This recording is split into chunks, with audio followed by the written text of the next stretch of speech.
Assalamualaikum warahmatullahi wabarakatuh. Perkenalkan, nama saya Fitri Nurlalila.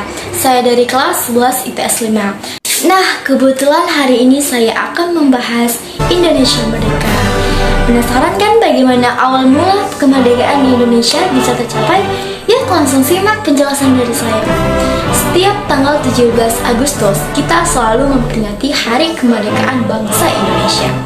Berbagai rangkaian kegiatan dilaksanakan setiap tahun di sekitar bulan Agustus dalam rangka menyeramakan Hari Kemerdekaan Indonesia. Dari Rengas Dengklok sampai ke Panggansan Timur, teks proklamasi kemerdekaan telah dibaca oleh Soekarno dalam upacara pernyataan kemerdekaan bangsa Indonesia pada tanggal 17 Agustus 1945.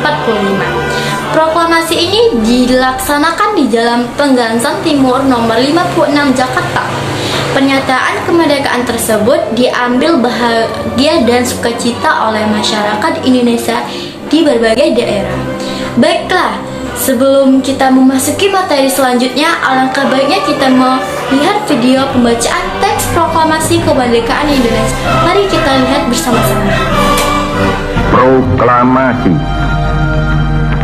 Kami, bangsa Indonesia, dengan ini menyatakan kemerdekaan Indonesia.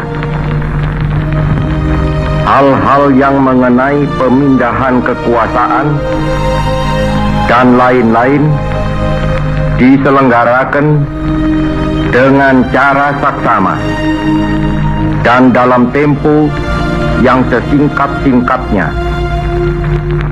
Jakarta, 17 Agustus 1945, atas nama bangsa Indonesia, Soekarno, Hatta.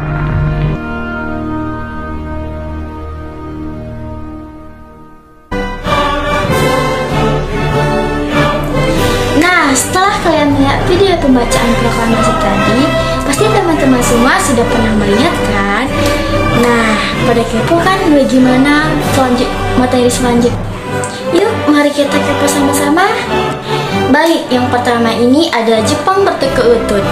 Jenderal Terauchi pada tanggal 9 Agustus 1945 memanggil Soekarno-Hatta dan Rajimin Weddireningrat untuk pergi ke darat Saigon. Saigon adalah salah satu pusat tentara Jepang pada tanggal 12 Agustus 1945. Jenderal Terauchi mengucapkan selamat kepada Soekarno dan Hatta sebagai ketua dan wakil ketua PPKI. Kemudian Terauchi menegaskan bahwa Jepang akan menyerahkan kemerdekaan kepada bangsa Indonesia. Soekarno, Hatta, dan Rajimin Weddireningrat pulang kembali ke Jakarta pada tanggal 14 Agustus. Pada masa inilah terjadi peristiwa yang dramatis di wilayah Indonesia. Nah, yang kedua ini ada peristiwa Rengas Dengklok. Hari-hari menjelang tanggal 15 Agustus 1945 merupakan hari yang menegangkan bagi bangsa-bangsa Jepang dan bangsa Indonesia. Hari Rabu tanggal 15 Agustus 1945 sekitar pukul jam 9.10, para pemuda yang dipimpin Wikana dan Darwis datang di rumah Soekarno di Panggansan Timur nomor 56 Jakarta. Wikana dan Darwis menggasak Soekarno untuk memproklamasikan kemerdekaan Indonesia. Para pemuda mendesak agar proklamasi malam ini dapat dilaksanakan paling lambat tanggal 16 Agustus 1945. Sambil meneng-meneng senjata, Wikana berucap dengan bernada ancaman. Yang ketiga ini ada perumusan teks proklamasi. Soekarno pertama kali menulis kata pertanyaan proklamasi. Soekarno kemudian bertanya kepada Hatta dan Ahmad Subarjo, bagaimana sih bunyi rancangan pada draft pembukaan Undang-Undang Dasar? Kedua orang yang ditanya pun tidak ingat persis. Ahmad Subarjo kemudian menyampaikan kalimat, kami bangsa Indonesia dengan ini menyatakan kemerdekaan Indonesia. Hatta menambahkan kalimat, hal-hal yang mengenai pemindahan kekuasaan dan lain-lain diselenggarakan dengan cara seksama dan dalam tempo yang singkat. Soekarno menuliskan Jakarta wakil-wakil bangsa Indonesia sebagai penutup. Mereka membuat sepakat tentang draft itu. Nah, yang keempat ini adalah proklamasi perkumandangan. Pada pukul 5 pagi, tanggal 15 Agustus 1945, para pemimpin dan pemuda keluar dari rumah Laksmana Medan dengan diliputi kebanggaan.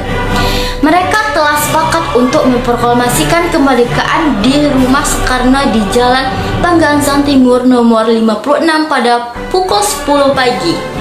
Sebelum pulang, Muhatta berpesan kepada BM dia untuk memperbanyakkan teks proklamasi dan menyiarkan ke seluruh dunia. Nah, yang kelima ini ada dukungan dari berbagai lapisan. Berita proklamasi kemerdekaan Indonesia cepat bergema ke berbagai daerah. Rakyat di Jakarta maupun di kota-kota lain menyambut dengan antusias. Nah, materi selanjutnya terbentuknya pemerintahan dan NKRI. Yang pertama ini ada penganggasan Undang-Undang Dasar 1945, pemelihatan presiden dan wakil presiden. Kertas suara dibagikan, tetapi atas usulan Otto Iskandarinata, maka secara aklamasi terpilih I.R. Soekarno sebagai Presiden RI dan Drs. Mohatta sebagai Wakil Presiden RI sesudah itu. Nah, penjelasan saya cukup di sini saja. Kalau seandainya ada yang kurang dengan penjelasan saya, mohon ditambahin ya. Dan saya akhiri dengan sebuah pantun. Mau dengar nggak pantunnya apa? Oke. Angin bertiup bukan kehendak nelayan, tapi rahmat dari Tuhan. Saya menjelaskan di sini bukan mendapat pujian, tapi menguji mental dan keberanian. Saya akhiri kalah. Wabillahi taufiq wal hidayah. Wassalamualaikum warahmatullahi wabarakatuh.